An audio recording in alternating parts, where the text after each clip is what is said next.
بسم الله الرحمن الرحيم.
أعوذ بالله السميع العليم من الشيطان الرجيم. بسم الله الرحمن الرحيم. الحمد لله رب العالمين، ثم الصلاة والسلام على أشرف المرسلين حبيبي وحبيب إله العالمين أبي القاسم المصطفى محمد وعلى آل بيته الطيبين الطاهرين وصحبه المنتجبين. Mes chers frères et sœurs, assalamu alaikum wa rahmatullahi ta'ala wa barakatuh. Nous sommes dans le cadre du dogme islamique et nous avons commencé à vous parler réellement de le but même de la création de ce monde. Nous avons parlé de Dieu, nous avons parlé des voies et moyens pour mieux connaître Allah subhanahu wa ta'ala. Alors nous sommes arrivés à ce point qu'après avoir connu Dieu, avec les hypothèses que nous avons mises en place sur la table, sachant l'être humain est créé pour ce bas monde et d'être aussi très responsable, et la responsabilité de l'être humain se reflète dans sa personnalité, dans la création, et aussi d'être objectif dans tout ce qu'il fait pour la cause d'Allah subhanahu wa ta'ala. Donc en réalité, lorsque vous regardez dans ce sens-là, Allah subhanahu wa ta'ala nous a créés avec un but bien précis. Donc à la recherche de ce but-là, il a fallu que Allah subhanahu wa ta'ala puisse nous envoyer des prophètes comme étant bien des guides, et ce sont des prophètes qui vont venir essayer de nous guider vers Allah subhanahu wa ta'ala, vers Allah, le Dieu le Tout-Puissant.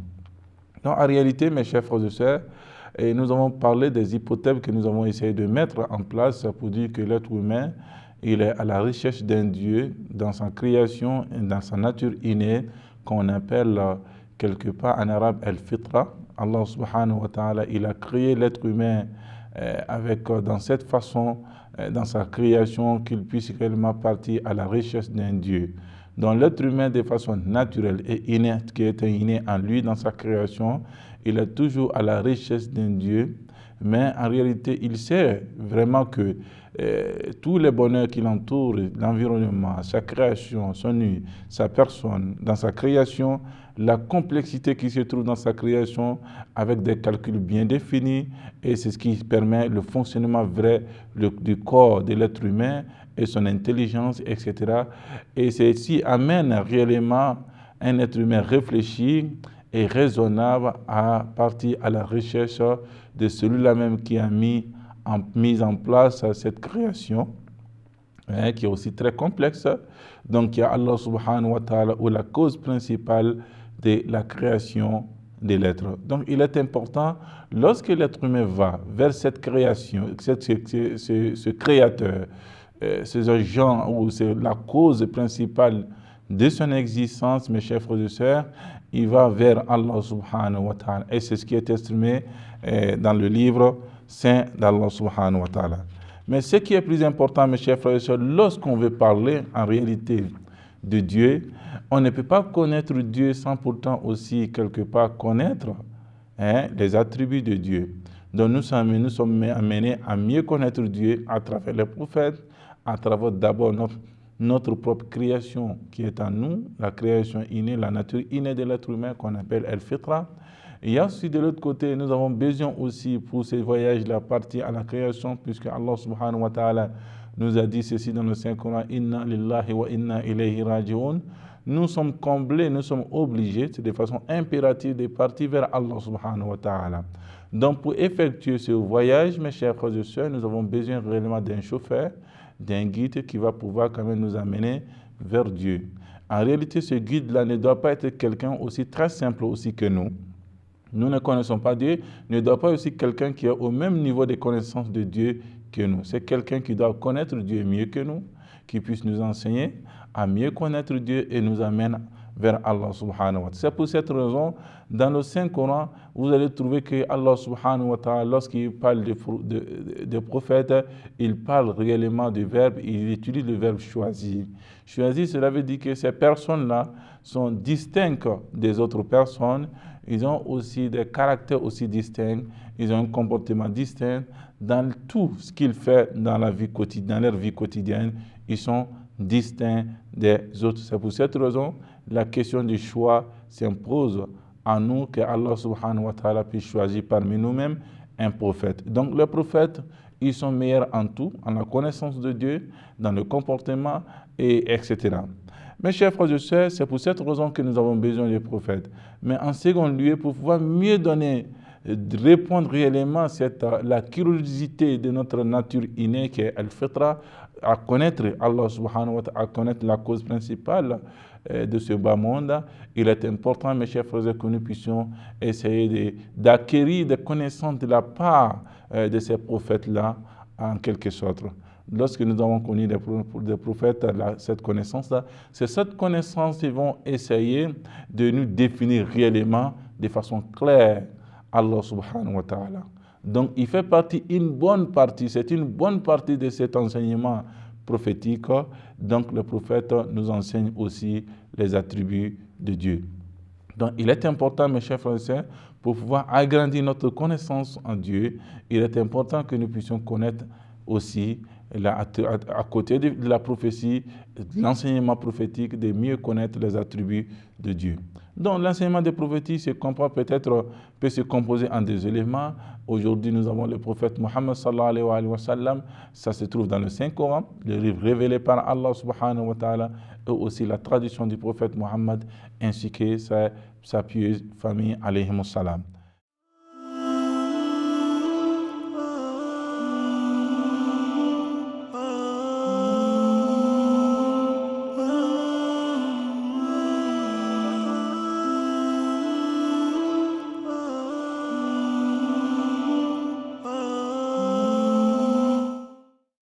Il est important, lorsque nous avons cela, il y a un élément qui s'impose à nous. Nous voulons connaître mieux Dieu. Puisque nous sommes curieux, nous sommes amenés par la curiosité, mes chers frères et sœurs. Donc, en réalité, nous devons connaître Dieu, Allah subhanahu wa ta'ala, par aussi ses attributs pour que nous puissions agrandir notre connaissance envers Allah subhanahu wa ta'ala, concernant Allah subhanahu wa ta'ala. Donc, en réalité, nous avons nous avons dit que l'existence se divise en deux parties. Et la première partie, on appelle ça l'existence par obligation, c'est-à-dire que wajibul wujub. Non, l'existence par obligation et l'existence facultative ou l'existence par possibilité. Donc, je vais m'exprimer ainsi par là que l'existence par obligation, celui-là même que son existence est obligée. C'est impératif qu'il soit là et il n'a pas été dévancé par le néant, et soit un moment qui n'était pas là et qu'il soit là. Donc, c'était un être qui doit être absolu, en dehors du temps et de l'espace. Donc, c'est ce qui est réellement l'obligation, l'existence par obligation. L'existence par possibilité, c'est ce que nous avons essayé d'expliquer dans l'émission passée, dans notre séance passée. En réalité, c'est ce qu'on appelle le mumkinat. Et c'est ce qui est la possibilité. Donc, en réalité, lorsque nous avons ces existences-là, ce sont des existences qui sont là. Leur existence est d'exister ou de ne pas exister, donc vient en égalité. Il peut être exister, mais son existence n'est pas contrainte, n'est pas obligatoire. Il peut ne pas aussi exister. Donc, en réalité, il y a ces deux éléments, l'existence par obligation, l'existence par possibilité. L'existence par obligation, c'est un être absolu, indépendant, il est superlatif, et l'existence par possibilité, c'est l'être-là même qui a besoin d'un élément qui puisse lui donner la vie, qui puisse lui donner la puissance, qui puisse lui donner la connaissance, etc. Donc, en réalité, c'est dans ce cadre-là, mes chers frères et sœurs, que nous pouvons essayer de définir réellement Allah subhanahu wa ta'ala. Lorsque nous avons ces deux éléments, il y a un être dont l'existence est obligatoire, est faite par l'obligation, l'autre qui est l'existence par possibilité. Donc en réalité, l'existence par obligation, ce n'est rien d'autre que cet être-là qui doit être absolu. Vous voyez? Donc on parle de l'absolu lorsque quelqu'un, un être est indépendant totalement des autres. Donc en réalité, cela veut dire qu'il n'a pas été créé. S'il serait qu'il avait été créé, il serait quand même dépendant de ce créateur-là. Donc il n'a pas été créé, mais aussi, s'il n'a pas besoin des autres, cela veut dire que quelque part les autres ont besoin de lui. Donc en réalité, il doit être absolu en tout. Donc lorsque cette absoluité, lorsqu'il est absolu en tout, en réalité nous amène à un être superlatif, et c'est ce qu'on appelle réellement la cause principale de cette existence-là. Donc, en réalité, lorsque vous regardez ces éléments-là, et peut-être que d'autres peuvent se poser pour dire que non, la question, il peut avoir des êtres absolus, des êtres superlatifs, avec des qualités superlatives. Ça ne serait pas absolu, ça ne serait pas superlatif, il aura forcément besoin de l'autre. Donc, lorsqu'on dit l'être humain, il doit être absolu et indépendant et superlatif, avoir des qualités superlatives, non, en réalité, cela veut dire que cet être doit être unique dans son genre. Il est le créateur, il est incréé, il n'a pas besoin de l'existence d'une autre créature. Donc, en réalité, c'est ce qui est qu'on essaie de vous mentionner pour mieux connaître réellement Allah subhanahu wa ta'ala. Mais ce qui est notre deuxième possibilité ici, c'est de vous parler, mes chers frères et sœurs, des attributs de Dieu. Les attributs de Dieu, lorsque vous avez ce Dieu-là, il est absolu, il est le créateur, il est je vais parler l'agent principal de tout ce que nous avons comme créature. Donc il n'a pas été créé, il est incréé, il n'a pas connu l'inexistence, il a toujours existé et c'est lui-là même qui nous a donné en tant que des êtres, des créatures par possibilité, c'est lui qui nous a donné aussi la vie. Lorsque vous avez ces éléments, mes chers frères et sœurs, il est important que nous puissions revenir sur les attributs de Dieu. Et ces attributs de Dieu nous permettent en réalité de mieux connaître Dieu, d'approfondir notre connaissance en Dieu, Allah subhanahu wa ta'ala, afin que nous puissions réellement le connaître et l'adorer comme il le faut. Donc on parle de l'existence de façon continuelle, il y a l'autre qui existe selon un temps bien défini. Il a connu une naissance, il va connaître aussi une fin. Mais cet être que nous voulons parler ici, qui est Dieu, il n'a pas de début ni de fin en réalité. Donc on parle qu'il est absolu. S'il est absolu, il n'est pas aussi, je vais parler que contrôlé par le temps, ni par l'espace. Donc il est au-dessus du temps. Pour mieux connaître les attributs d'Allah subhanahu wa ta'ala, les savants ont essayé de partager ces attributs en deux grandes parties. On parle des attributs positifs ou aussi des attributs négatifs. As-sifatul ijabiyya wa as-sifatul salbiyya. Donc c'est très important. As-sifatul ijabiyya, ce sont des attributs positifs, et as-sifatul salbiyya, ce sont des attributs aussi négatifs. Les attributs positifs, mes chers frères et sœurs, c'est tout ce qui parle de l'essence d'Allah subhanahu wa ta'ala, qui a un rapport direct avec l'essence de Dieu, et c'est ce qu'on appelle réellement ces attributs. Lorsque vous dites que la création de Dieu, il est simple, la composition, Dieu n'a pas été composé des éléments différents pour être Dieu. Il est très simple dans son existence, par sa création, dans son existence.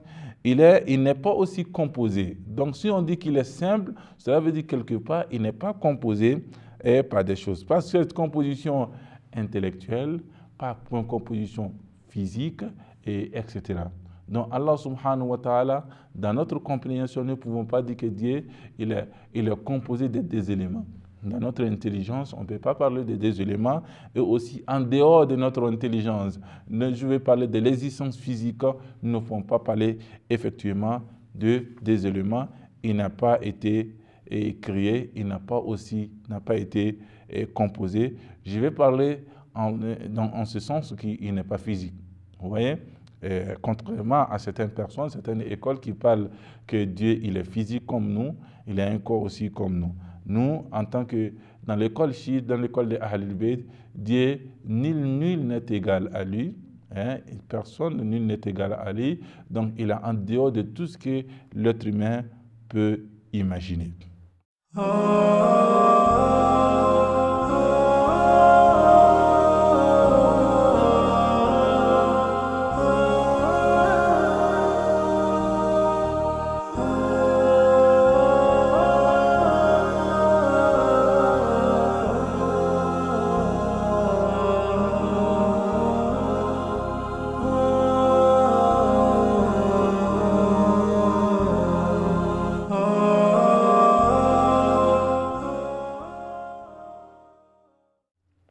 Mais en réalité, lorsqu'on parle des attributs négatifs, il ne faudrait pas comprendre dans la négativité comme étant des attributs négatifs dans l'existence de Dieu, etc. Non, c'est dans la compréhension qu'on parle des attributs négatifs. Lorsque vous dites que Dieu, il n'est pas visible, ça veut dire qu'il est invisible. S'il n'est pas invisible, c'est de rejeter, de refouler en réalité la visibilité de Dieu. Le fait de refouler, on parle là, dans ce langage du dogme islamique, de la théologie islamique, on parle réellement, mes chers frères et sœurs, de cette négation. Vous voyez, c'est comme vous essayez de nier en réalité pour dire que Dieu, il est visible, il n'est pas visible. Dieu, il n'est pas physique, etc. Vous voyez, donc c'est ce qu'il appelle les attributs de Dieu négatifs. Ne voyez pas la négativité comme étant bien un point aussi très néfaste ou mal apprécié à ce qui concerne l'existence de Dieu. Non, au-delà, mais il s'agit des attributs de Dieu. Lorsqu'on parle des attributs de Dieu, on parle dans ce cadre-là. Il y a des attributs. Lorsqu'on dit que Dieu, il est celui qui donne la vie. Là, on parle des attributs positifs. On dit celui qui a créé la mort. On parle des attributs positifs. Lorsqu'on dit celui qui est le créateur de ce monde, on parle des attributs positifs. Mais en réalité, lorsqu'on parle qu'il n'est pas visible, il n'est pas composé, etc., il n'est pas, là on parle de négativité. Donc en réalité, c'est de parler de négativité. Il ne s'agit pas de l'essence de Dieu, mais il s'agit des attributs de Dieu pour dire que Dieu, il n'est pas visible, Dieu, il n'est pas physique, etc. Il a aussi les caractéristiques des physiques. Donc, il n'est pas composé, etc. Donc, en réalité, lorsque vous essayez, mes chers frères et sœurs, de mettre ces éléments, cela veut dire que les attributs de Dieu, lorsque vous peuvent réellement vous pousser à mieux connaître Dieu, que ce soit des attributs aussi positifs, ou simples dans sa création, ou des attributs aussi négatifs. Bien sûr, lorsque vous regardez les attributs négatifs et les attributs positifs, la négativité revient en réalité dans la compréhension, comme si on peut s'exprimer ainsi, dans la compréhension revient aux attributs positifs. Lorsqu'on dit Dieu, il n'est pas visible, ça veut dire qu'il est invisible. Non, en réalité, revient aux attributs positifs, parce que les savants ont essayé, avec la science de partage qu'ils avaient, ils ont essayé de départir les attributs de Dieu en deux parties. Les attributs qu'on appelle les attributs positifs et aussi les attributs négatifs que je viens de vous expliquer tantôt. Mes chers frères et sœurs, il y a là un élément aussi très important. Lorsque vous essayez de mettre ces éléments ensemble, vous pouvez mieux connaître Dieu. Lorsqu'on sait réellement que les attributs positifs de Dieu, il est là, donc on a connu les attributs positifs et les attributs négatifs, donc on vient là parlant réellement concernant les causes, quelles sont les caractéristiques des causes principales de l'existence. Si on a parlé que Allah subhanahu wa ta'ala, il fait partie de ses attributs, la cause de l'existence. Vous voyez? Donc, en réalité, lorsqu'on parle de la cause de l'existence de Dieu, cela nous fait revenir à connaître réellement la cause fondamentale de l'existence. Donc, la cause fondamentale, quelles caractéristiques cette cause a qui diffère cette cause aux autres causes? Vous voyez, mes chers frères et sœurs, il y a la cause qui renferme la perfection absolue. Donc, on parle de Dieu, la cause principale de l'existence, et renferme la cause, contrairement aux causes préparatives qu'on appelle al-illatul mu'idda, il y a aussi al-illa at-tama. Donc, illa tama, ça veut dire que la cause complète et fondamentale de l'existence existe. Il y a aussi la cause préparative qui nous permet réellement de préparer les autres. Il fait partie des causes préparatives de notre existence, les parents qui nous ont mis au monde. Nos mères et de pères, nos parents qui nous ont mis au monde, il y a ce côté-là. Il y a aussi l'environnement, il y a aussi le vent, etc., la nourriture. Tous ces éléments-là contribuent aux causes préparatifs de l'existence de l'être humain. Mais il faut comprendre que tous ces éléments-là, à peu près, lorsqu'on parle des causes préparatives de l'existence, en réalité, on parle réellement du côté physique de l'être humain de façon générale. Lorsqu'on veut parler aussi des causes principales, il est aussi vraiment, et cette cause-là, c'est les causes qui indéfinies. Vous voyez? Donc, en réalité, ce n'est pas une cause. Lorsque vous essayez de mieux comprendre cette cause-là, il faut partir des effets en cause, des effets en cause, des effets en cause, jusqu'à arriver à Allah subhanahu wa ta'ala, là où nous serons obligés de s'arrêter à réellement à un niveau aussi absolu qui n'a pas besoin réellement d'une cause. Donc, mes chers frères et sœurs, voilà à peu près ce que nous voulons essayer de vous dire comme étant une introduction pour mieux connaître les attributs de Dieu. Nous avons dit ceci, que les attributs de Dieu proviennent lorsqu'on connaît la cause principale de l'existence. On sait bien que nous n'avons pas nous créer nous-mêmes, donc il y a forcément un créateur qui est la cause de notre existence. S'il est la cause de notre existence, nous devons chercher à le connaître. Pour le connaître, mes chers frères et sœurs, ce n'est pas aussi une leçon en classe que nous pouvons prendre un livre, essayer de lire à travers le livre. Nous avons besoin réellement d'un prophète qui va venir nous enseigner et nous guider vers Allah subhanahu wa ta'ala. Nous avons aussi réellement besoin aussi, mes chers frères et sœurs, des enseignements prophétiques qui puissent nous donner réellement des enseignements prophétiques pour pouvoir mieux connaître les attributs d'Allah subhanahu. Une fois que nous avons connu les attributs de Dieu, notre connaissance en Dieu s'élargit, s'agrandit de jour en jour, mes chers frères et sœurs.